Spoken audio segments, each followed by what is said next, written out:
কি বলবো, জাতিস্বর না তাই বা কি করে বলা যায়। মালতির তো ব্যাপারটাই অদ্ভুত। সারাদিন একরকম, কিন্তু রাত্রির হলেই 5 বছরের মালতি আর মালতি থাকে না। ঘুমিয়ে ঘুমিয়েই সে হয়ে যায় 60 বছরের বৃদ্ধ জমিদার রতন মুখুজ্জে। আশ্চর্য, তার শরীরে কোনো পরিবর্তন আসে না। মনে হয় যেন তার ঘুমন্ত শরীর থেকে রতন মুখুজ্জে আত্মাটা বেরিয়ে আসে। মালতি কিন্তু নিজে কিছু বুঝতে পারে না।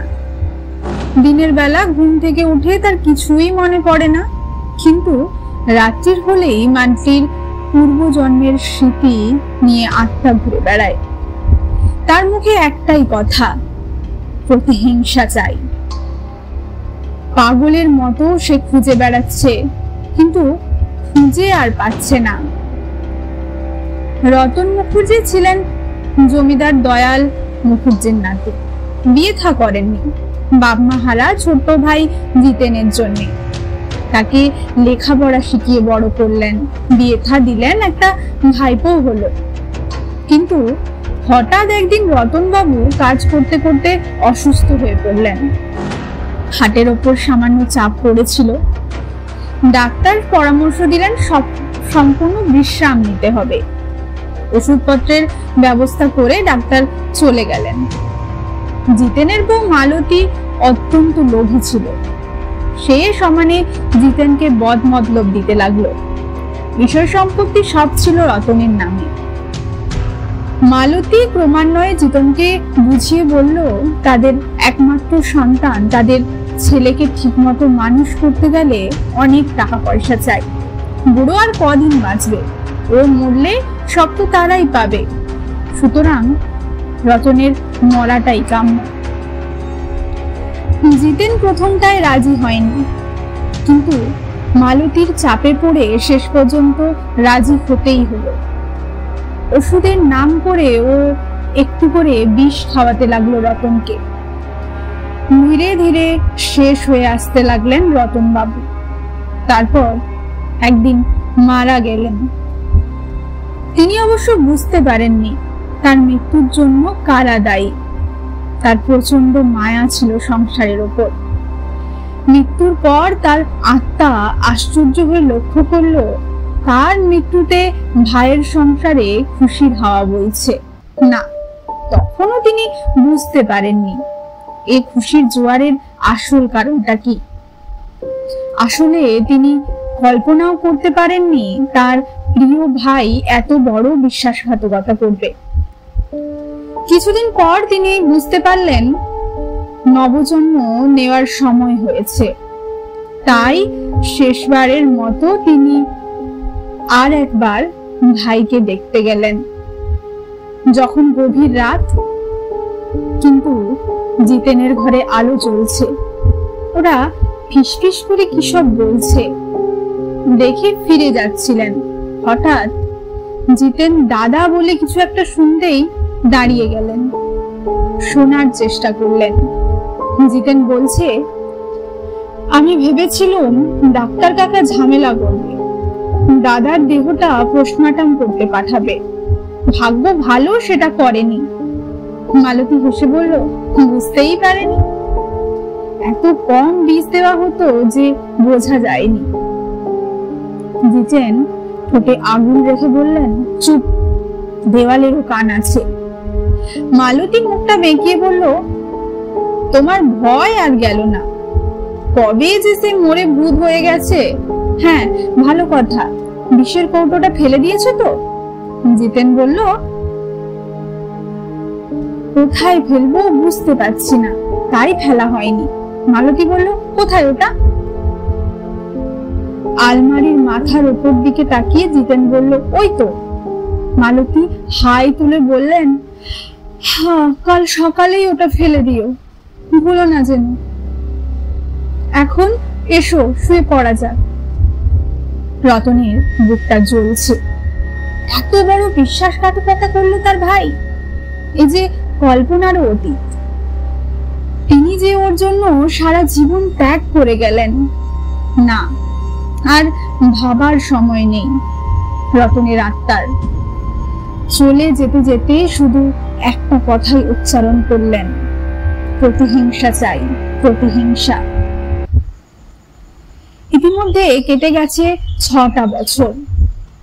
মালটির ভিতর ঘুমিয়ে থাকা রতনের আত্মা পাগলের মতো খুঁজে চলেছে পূর্বজন্মের আবাসস্থল বীরগ্রাম।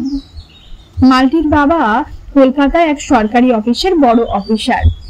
হঠাৎ একদিন অফিস থেকে ফিরে মালটির মাকে ডেকে বললেন, জয়া, মালটি, শোনো শোনো, একটা দারুণ খবর আছে। তারপর স্ত্রীর দিকে তাকিয়ে বললেন, তুমি বলেছিলে না কখনো গ্রাম দেখোনি? আমাদের অফিসের লোকেরা দারুণ পিকনিকের ব্যবস্থা করেছে, কিন্তু এক রাত সেখানে থাকতে হবে। অবশ্য যার বাড়িতে থাকবো তিনি ওখানকার নামকরা মিষ্টি ব্যবসায়ী, খুব মিষ্টি খাওয়া যাবে। হো হো করে হেসে উঠলেন মালটির বাবা। বাবার হাসি দেখে মালটি হাততালি দিয়ে নেচে ওঠে, কি মজা! বাবা বলো, কবে নিয়ে যাবে? খুব শিগগির। তোমার অনেক বন্ধু বান্ধব জুটে যাবে ওখানে, তাদের সঙ্গে খেলবে। জয়া হাসলেন, বললেন, মজার কথাটা কি বলো তো? মজার কথা? অবাক হলেন মালটির বাবা। জয়া বললেন, তুমি কিন্তু কোথায় যাবে সেটাই এখনো বলনি। নিজের ভুলে হো হো করে হেসে বললেন, নাম শুনলে তুমি বুঝবে না, আসলে ওটা একটা গ্রাম, গ্রামের নাম বীরগ্রাম। মালটির মধ্যে কিন্তু বিশেষ কোনো পরিবর্তন দেখা গেল না। কে যেন প্রচন্ড উত্তেজনায় একে নাড়িয়ে দিল। মালটি দাঁড়িয়েছিল, ধপ করে বসে পড়লো টাল সামলাতে না পেরে। জয়া বললে উঠলেন, কি হলো রে সোনা? মালটি হতভম্বের মতো তাকিয়ে বলে, বুঝতে পারলাম না। সে বুঝতেই পারলো না তার সাথে কি হলো। মালটির বাবা মেয়ের দিকে নজর না দিয়ে বললেন, আগামী শনিবার আমরা যাব, দুটো সময় ঠিক হয়েছে, আর বেরোবার সময় খেয়ে দিয়ে ফিরবো। ঠিক আছে? জয়া হেসে বললেন, ঠিক আছে। বীরগ্রামে পৌঁছে সারাক্ষণ হই হই করার পর মালটি অঘরে ঘুমিয়ে পড়েছে। রাত তখন ঠিক 12টা। সবাই শুয়ে পড়েছে। মালটির ভেতর থেকে রতন মুখুজ্জের আত্মা বেরিয়ে আসে। তার মুখটা আজ আনন্দে চকচক করছে। অবশ্যই এটা ধরে নেওয়া হচ্ছে আত্মার কোনো কষ্ট বিকৃতি হয়নি। হাওয়ার থেকেও জোরে ছুটে চলেছে রতন মুখুজ্জের আত্মা। জিতেনের ঘরে ঢুকে গেলেন রতন। একটা টেবিলের ওপর জল ভর্তি গ্লাস ঢাকা দিয়ে রাখা। রতন জানেন জিতেন ভোরবেলা উঠে বাসি মুখে আগে এক গ্লাস জল খায়, তারপর বিষের কৌটোটা যেটা 6 বছর আগে আলমারির মাথার ওপর দেখেছিলেন সেটা খুঁজছিলেন। হ্যাঁ, আছে। ধুলোমাখা কৌটোটা ভারী আলমারির মাথার ওপর আজও আছে। জিতেন তাহলে কৌটোটা ফেলেনি, ভালোই হলো। কৌটো থেকে বিষটা ঢেলে দিলেন রতন জিতেনের ওই জলের গ্লাসের ভেতর। সাদা রং সঙ্গে সঙ্গে মিশে গেল জলে। কিন্তু জিতেনের বউ, ছেলে সব গেল কোথায়? এবার খুঁজতে খুঁজতে আর নিজের ঘরে ঢুকে গেলেন রতন মুখুজ্জে। এ কি? তার ঘরের ওপর বড় পাথরের টেবিলের ওপর রাখা 3টে ছবি, একটা রতন বাবুর, অন্য দুটো জিতেনের আর স্ত্রী মালতী, অন্যটা রতন বাবুর ভাইপো জিতেন মুখুজ্জের ছেলে। 3টে ছবিতেই চন্দন পরানো আর মালা দেওয়া। হতভম্ব হয়ে গেলেন রতন মুখুজ্জে। এসব কি? বাথরুম থেকে বেরিয়ে সোজা টেবিলের সামনে হাঁটু গেড়ে বসে পড়লেন জিতেন। তারপর টেবিলের ওপর থেকে পাগলের মতো কাঁদতে লাগলেন। রতন বাবুর ছবির দিকে তাকিয়ে দুটো হাত জোড়ো করে জিতেন বাবু বলতে লাগলো, দাদা, আমাকে ক্ষমা করো। তোমাকে মেরেছি, সেই পাপে একটা ট্রেন অ্যাক্সিডেন্টে আমার ছেলে বউ চলে গেছে। ওরা মামার বাড়ি থেকে ফিরছিল, আর ফিরল না। আমি এখন একা। দাদা, এ আমি কি করেছি? রতন বাবুর আত্মা কাঁদতে চাইল, পারল না। পাশের ঘরে জলের গ্লাসটা নিয়ে পুরোটাই ফেলে দিলেন জানালা দিয়ে নিচে।